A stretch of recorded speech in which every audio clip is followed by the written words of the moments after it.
বাংলাদেশে প্রতারণা যে কতভাবে যে হয়, যে এর ভিতর পড়েনি সে কখনো বুঝবে না। আর প্রতারক চক্র ক্রমান্বয়ে তাদের এই প্রতারণার পদ্ধতিটা পরিবর্তন করছে, যে আপনাকে অবাক করে দেবে। তেমন একটি ঘটনা আপনাকে বলছি। এই কিছুদিন আগে এক ব্যক্তির কাছে একটা ফোন আসলো। ফোনটি করেছে একটা মেয়ে। সেই মেয়েটি ফোন দিয়ে দেওয়ার পর কান্না জড়িত কণ্ঠে বলল, ভাই, ফোনটা কাটবেন না, আমার অল্প কিছু কথা আছে, একটু একটু সময় নিয়ে শুনেন।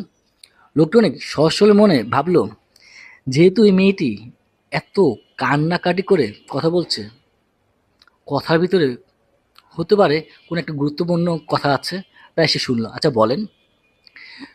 মেয়েটি কান্না জড়িত কণ্ঠে বলছে, ভাই, আমি খুবই হতদরিদ্র ঘরে একজন মেয়ে। অনেক কষ্ট করে পড়াশোনা করেছি এবং এখন চাকরির জন্য আবেদন করছি।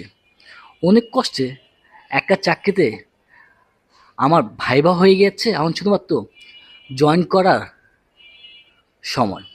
কিন্তু আমার ভুলক্রমে আবেদনপত্রে আমার নাম্বারের কয়েকটি সঙ্গে ভুলে হয়ে আপনার নাম্বারটি এসে পড়েছে।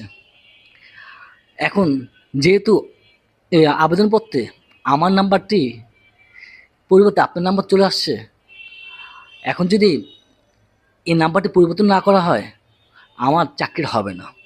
আমার লাইফের জন্য এটা খুবই গুরুত্বপূর্ণ।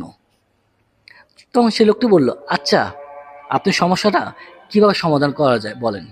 সেই মেয়েটি বলল, তেমন কিছু না ভাইয়া, আমি শুধু সে আবেদনটা পরিবর্তনের জন্য তাদের ওয়েবসাইটে গিয়ে একটা অ্যাপ্লাই করব।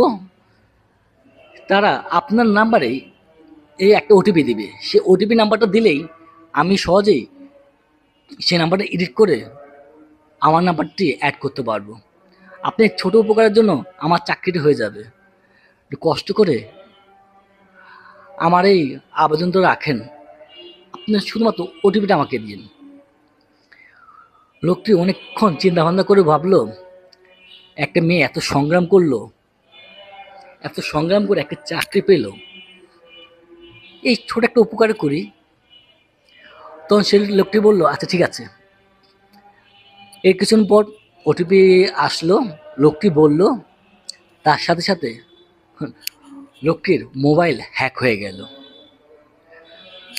লোকটির মোবাইলে ব্যাংকের অ্যাকাউন্ট বলেন, বিকাশ বলেন বা অন্য জাতীয় আর্থিক যতগুলো অ্যাপস আছে, সকল খাত থেকেই টাকা